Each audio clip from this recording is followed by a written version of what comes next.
Wonderful to be with you, Ron, and to have Barbara here with you as well. And I think you've been here to our church a couple of times previously.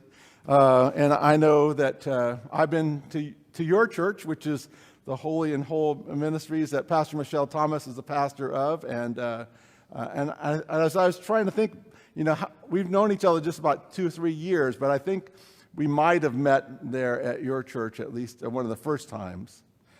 I think we did. Well, first of all, let me say thank you for having this conversation. Sure. And not that it is courageous, I think it's right, and it's fair, and it's just. Yes, we have been here many times, we've been welcome, and so absolutely, it's a pleasure to be back. But, but I do believe that's how we first had a connection. It's kind of interesting, we just kind of had a nice meeting there, but I know that we've had some time to sit down together and do things together. Pastor Michelle is always getting me to do things, and I think if she's getting me to do things, it's just a drop in the bucket compared to how she gets you to do things. But one of the first things I remember was going to a cemetery for the enslaved that she was trying to get the property for, and we had to go way back in this road behind where the Walmart is now in Leesburg, and you wouldn't go past a certain line because you were on the Leesburg Town Council, and you said, this is not legal for me to do. And so you showed a sense of where our appropriate boundaries and respected that, even though I didn't, I suppose. But I remember that being kind of a symbol to me of a little bit of your integrity and who you are, and I appreciated that. Thank you. And we've also had a little bit of time where actually I'm still trying to cook up a trip to Israel and Palestine, and I know we've had some good conversations about that. So we are here today, and I am hopeful that we can have a kind of an interesting conversation that might be a model for our congregation to have about race and racism. And I especially wanted to have you, Ron, because one of the things that's been important is, I know you are such a gifted and resourceful person, just many wonderful things coming out from you as I know you.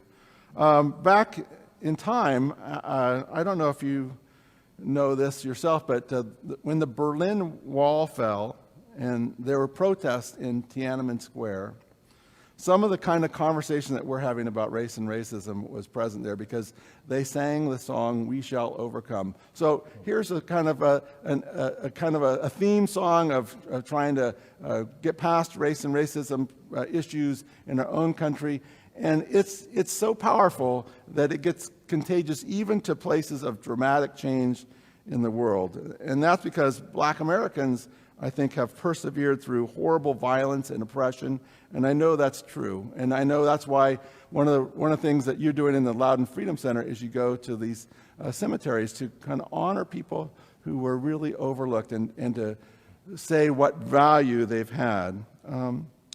What's the story that you have yourself of resilience and hope that has been a way for you to live out of that kind of goodness and freedom?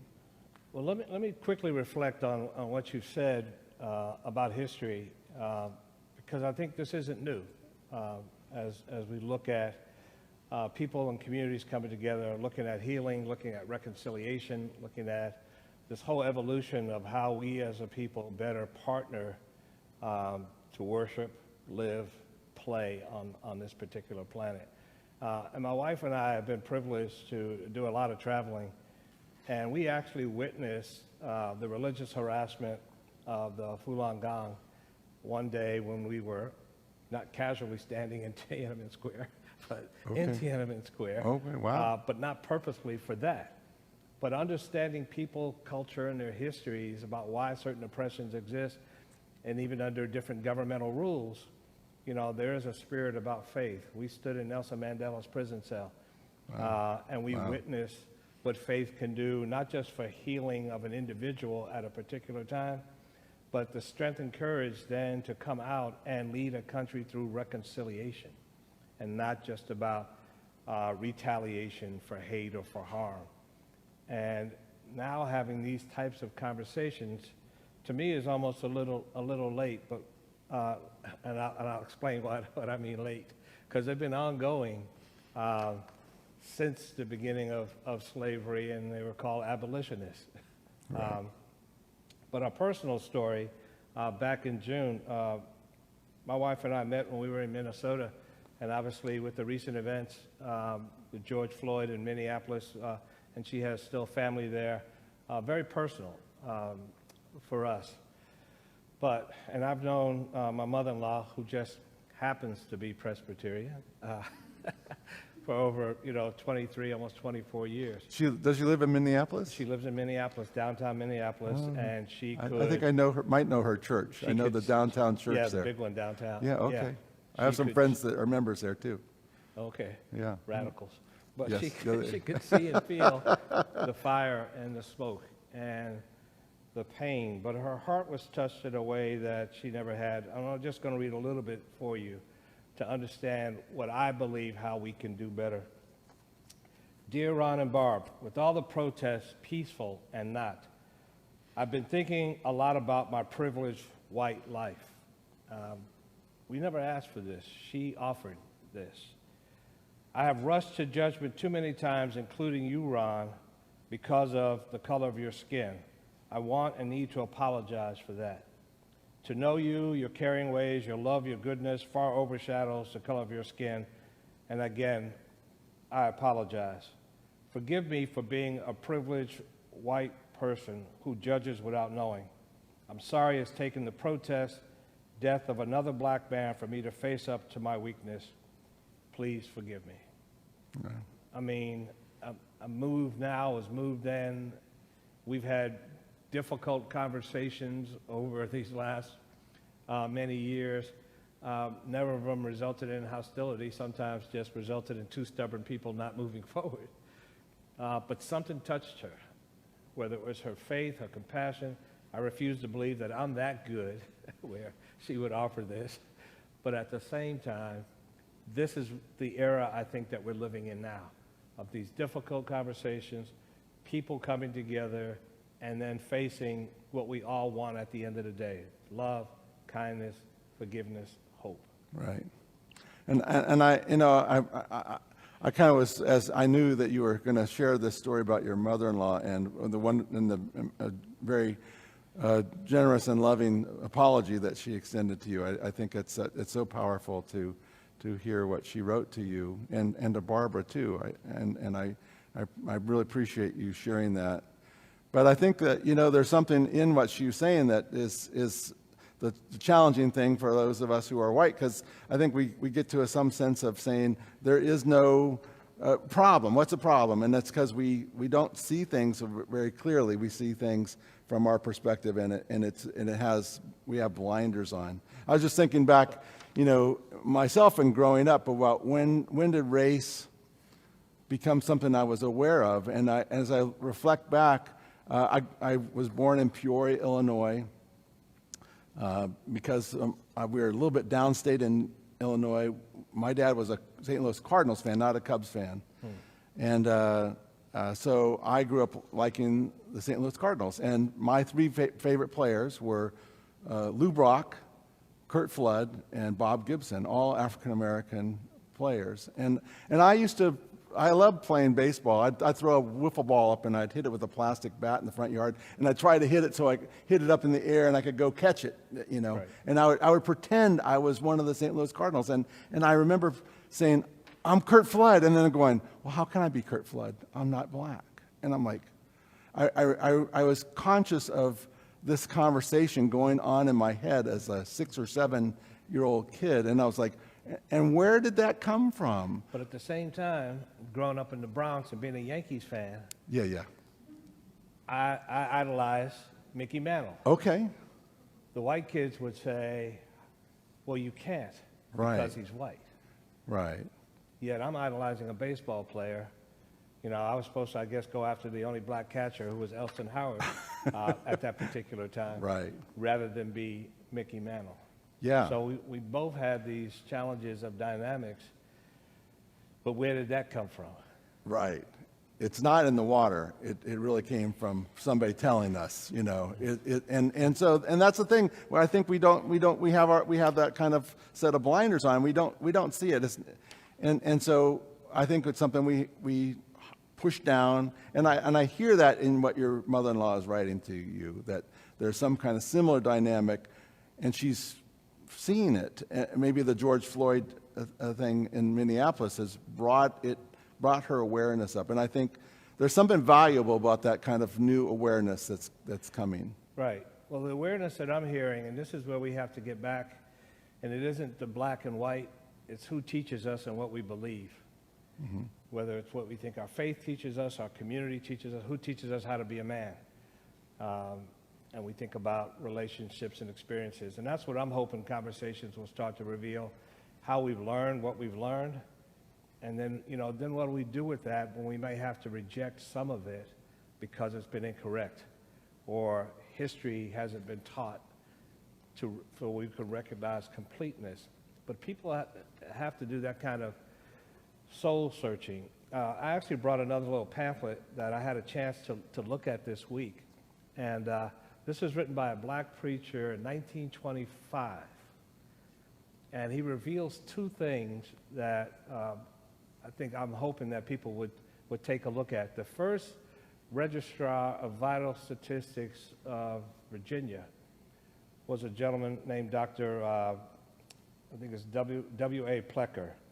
And he was the registrar of vital statistics.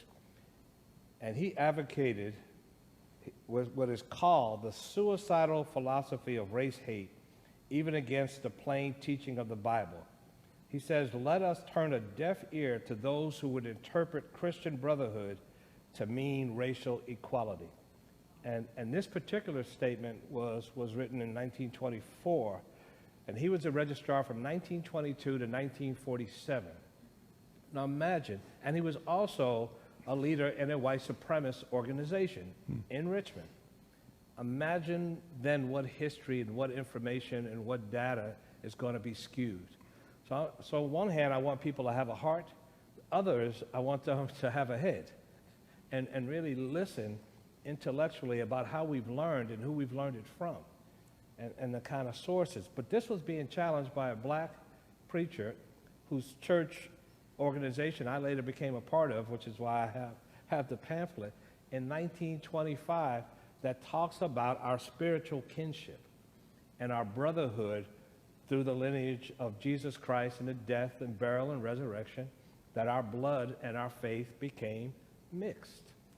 And so we are all one if we believe in the scriptures. Right. I mean, and that's our foundation of hope for me, that we can have difficult conversations and then get back to our kinship and then understand the privilege that we're not living, not as white, but as Christians. Well, I know one of the things the book of James says, and we'll read this, I believe, next Sunday, is that, we should not make distinctions. And he talks about, somebody coming to worship, and he puts it in terms of poor and rich. And he said, when a poor man comes in and you make him say, sit here at my feet, and a rich man comes in and you say, here, sit in this seat right here, right, and have a privileged spot. He says, you're making distinctions, and that's not who Jesus is. Jesus doesn't lead us to bring those kinds of distinctions to things so that we have a sense of a hierarchy or a favoritism that goes to some and others are put down at a kind of different level of things. So right. I think that's one of the things, and we see that happening not just in our individual kind of attitudes or the like, but it gets embodied in our culture and in our laws and in systems of how things go. And I think that's partly why this conversation is so important, because those kinds of attitudes are now habitual and actually embedded into many kinds of ways that we've arranged ourselves as a society. And that's a part of what I think our discussion is going to be about. Eventually, right, in this series, we're going to have at the end of it Phyllis Randall, our Board of Supervisors chair, and Chief Cynthia McAllister, who is our Percival Police Chief, and we're going to have them come and have this kind of conversation on a Sunday morning. And I hope it'll be really beneficial, because sometimes those things get so put down into our social systems of things that's what continues to perpetuate a lot of things that are needing to change today. Well, I think people will start to have these conversations and start to understand different words that are being tossed out there, like systemic racism. Right. And what we just talked about is the embeddedness, and that's what systemic racism is about. How it affects our culture, our learning, our history, our education, our systems, our policies and procedures. Not that, again, and this is the fear I think some people have, is that I'm going to be identified as being a racist versus identifying the system that I'm living in and the privilege that I'm living with allows that systemic racism to continue if it's not challenged. And so some of these conversations may be difficult, not in the sense of personally identifying. Some of them might be, but they also might be that we have to change how we vote, change how we look at a challenge of racial profiling in law enforcement and what that's all about. And to be able to be open enough, I think, to share and ask questions. But then there's also the challenge, and we've talked about this, and this is these conversations as well. So who do you believe? Do you believe me? Do you believe yourself? Do you believe other sources? How do we have some conversations where there's some level of authority that helps us trust? I think the passage from James today had, really important verse in it, which is, any of you who are lacking in wisdom are to ask God, who gives to all generously and ungrudgingly. And I like that sense of, well, wisdom to me is kind of taking those experiences and not just being smart about it, but learning from our failures. Right. And saying, okay, I needed a little bit different understanding of things, and I need to do differently going forward. But also the way that the passage talks about God having a spirit of generosity, and about how God is ungrudging in helping us to have the opportunity to change some of the things that we need, that wisdom would teach us. It's also not a one-sided conversation, right? I almost had to learn to like white people in the sense of what I was taught and what I experienced. And I was born in 1953, and I saw some very bad things, experienced some things, and lived through some evolution of some things. I was more on the side of being a Black Panther because advocating not for violence, but for rights.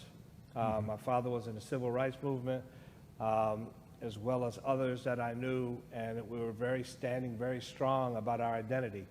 I lived to go from being a colored person, a Negro, to being a proud Black person, to becoming an African American, and now I'm an American of African descent. So we continue to evolve because that's what unifies us in this country, right? We're Americans, and we need to have that conversation. So I don't care if you're Italian descent, Irish descent. I don't care about the ethnicity as a self-identification.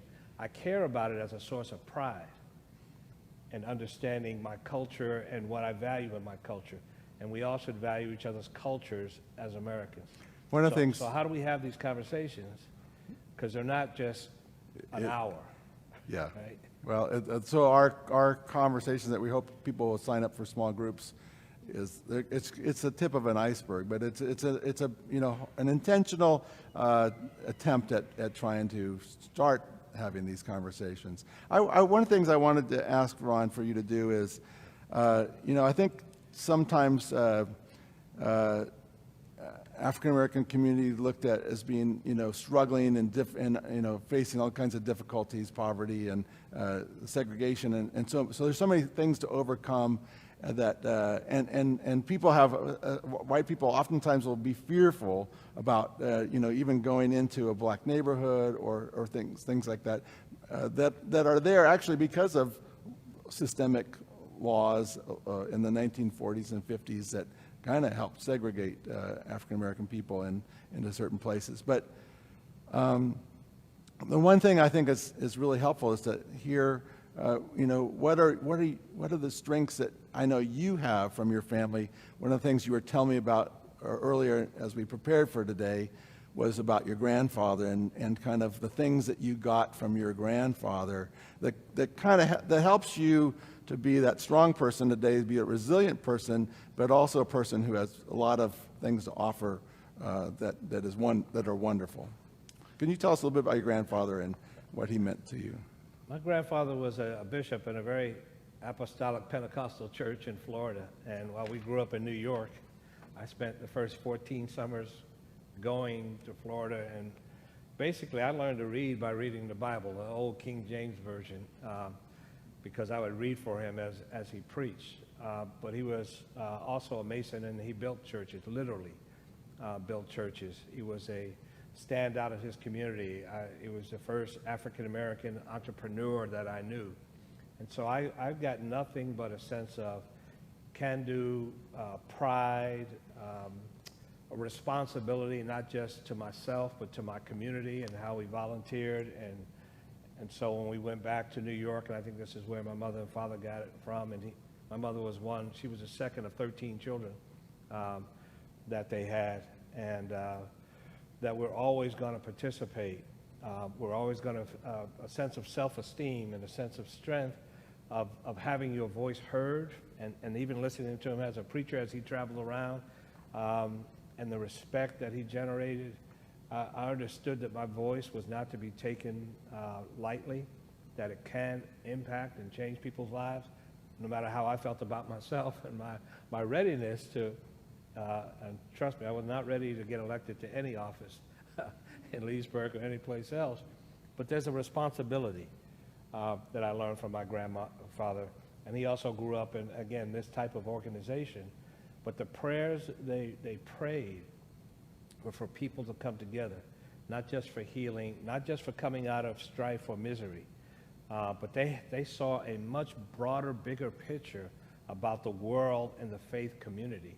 And before we close, I want to read, again, an excerpt of a prayer that was written at the back of this book in 1925 that is just as relevant today as it was in 1925. So my grandfather was the first powerful black man I ever met. My dad was the strongest because he had to discipline me. Well, why don't you share that prayer, and Okay. we'll close with that, Right. Ron. Thank you so much. This fly stops bothering me. It says, prayer for freedom from race prejudice. O God, who has made man in thine own likeness, and who doth love all whom thou hast made, suffer us not because of the difference of race, color, or condition to separate ourselves from others and thereby from thee. But teach us the unity of thy family, the universality of thy love, as thou, Savior, as a son was born of a Hebrew mother who had the blood of many nations in her veins, and ministered first to thy brethren of the Israels, but rejoiced in the faith of a Syro-Phoenician woman and of a Roman soldier, and suffered your cross to be carried by Ethiopian. Teach us also, while loving and serving our own, to enter into the communion of the whole humanity, and forbid that from pride of birth, color, achievement, and hardness of heart, we should despise any for whom Christ died. Amen. Amen. Thank you very much, Ron, for coming and being able to have this kind of conversation with me today. Absolutely. And I really appreciate it. And I hope that our congregation members are encouraged to participate in these conversations coming up over the next 4 weeks. So thank you. And I'm hoping that some people are sending in their prayer concerns for the day and joys. And as you do, Bonnie is going to come up and share those with us, and we'll keep them in our prayers as we look forward to communion in just a moment.